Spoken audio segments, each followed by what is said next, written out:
Hello, welcome to Stamford Bridge for Chelsea Re-Seen, the best bits from the last week on TV and online from here at Chelsea Football Club, whose team, Pat Nevin, whisper it quietly, are quite good. Yeah, actually it's quite good at the moment. People haven't noticed that, so don't say anything to anyone at all. Just let City and Arsenal and others think they're miles ahead and then we'll just sneak up while no one's looking.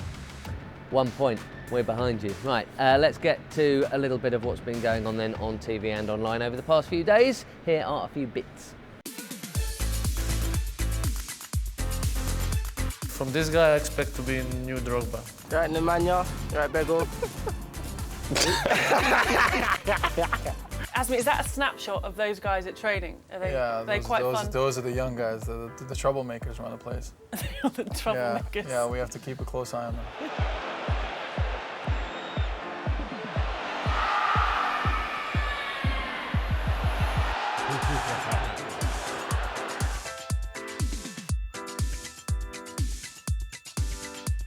I tend to just calm. I don't really take things on board, but at the same time I really listen to the manager, what he wants me to do on the pitch, and the most important thing is helping the teammates. Yes, it was Halloween week, so of course there were ghost-related activities, including Luis Garcia. The ghost goal, here it is.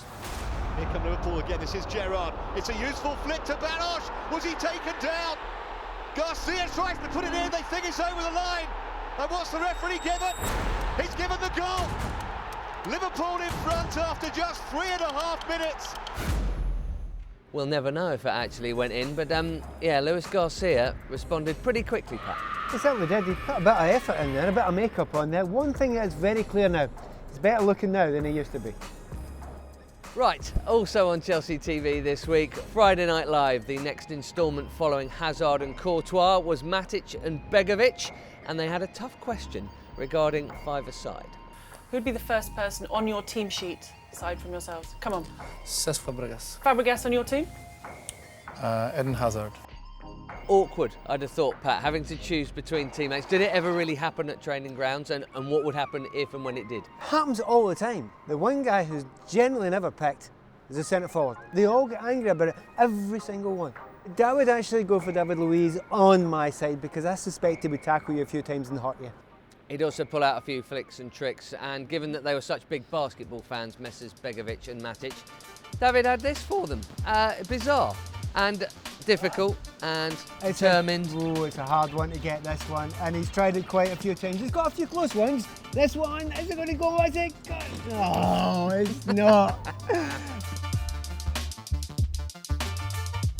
Got to score soon. He hasn't got one yet, but he has been part of a very fine defensive effort. That brings us on to Southampton, Pat. That's 4.5 league games now without conceding a goal. I mean, everything about that, forward and back, in a way more impressive than Man U. I was trying to figure out what was the most impressive of the 4 games so far. You know, because it starts at Hull, obviously. In many ways, this is, because it was so controlled. Sat on Eden's goal for a while, and then DC made it safe with this. What a belter. Doesn't get many from that kind of range. Yeah, and the big thing is, Diego Costa, Eden Hazard, they're getting the ball higher up the pitch. Don't know about the defending though. Throwing your back leg out, it's unorthodox, it's unusual, it's rubbish, but it still goes into the corner. It's a magnificent goal, and by the way, he is on fire. Top scorer in the league, thanks Cuco Martina for not getting in the way. And he is one of the 5 contenders in this month's Goal of the Month. You can vote now on the website. He is also the subject of this week's bet from our betting partners, William Hill. 9-2 for Diego to score 2 or more goals here against Everton at the weekend. Something else from the Southampton game. You might have spotted this, or maybe you didn't, if you were watching when the second half began. Eden Hazard coming out. Obviously, he scored the goal. It's 1-0 at half-time, so he's pretty confident and relaxed, Pat. And, do you know what? He's got to have a tune. And it's a good tune in his head, because he's going for it. Look at this. Moving, in time. Come on, a little bit back. He's really lost it now. He's really gone for it.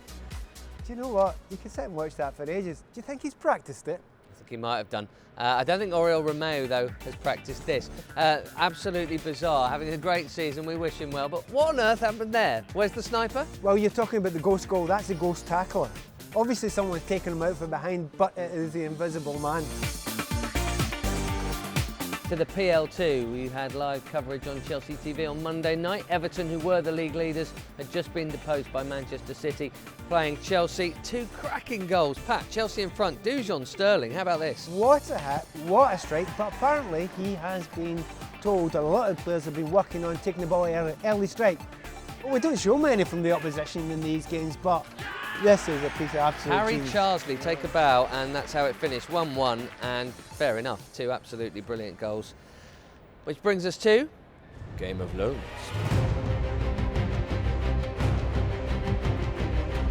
Guess who's back?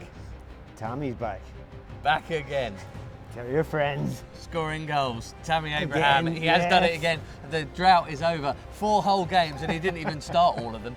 And he's got another goal for Bristol City, Pat. I knew it's another decent finish. He's getting himself in these positions. It's so natural. He's getting himself between the posts.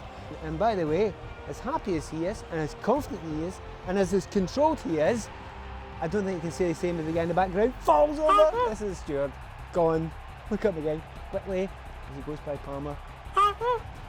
Down he goes. Alex Kiwomya back fit again, helping Crew, and also in Holland, Luiz Baker and Nathan, both on the score sheet for Vitesse Arnhem. So well done them. So Chelsea versus Everton next. Pat's here, sometimes it's Jason, that's the fixture. What else are you going to do other than look at our favourite piece of recently discovered archive, Nevin for Everton? Do you know, I had no memory of this. I cannot remember it happening. However, Nevin crosses, Cundy puts it in. Jason doesn't miss them. I'm telling you, he doesn't miss them. I have no idea why he doesn't go with his left foot. We should ask him sometime. Gareth Hall as well plays a lovely ball for you, no reason at all. What was that about? I think they're just 2 old teammates of mine. Well done, Jason. Good goal. Excellent goal. More own goals, I think, than actual goals in his career. Not quite, but not far off. Now, in terms of this fixture, Pat, there's been a lot of drama.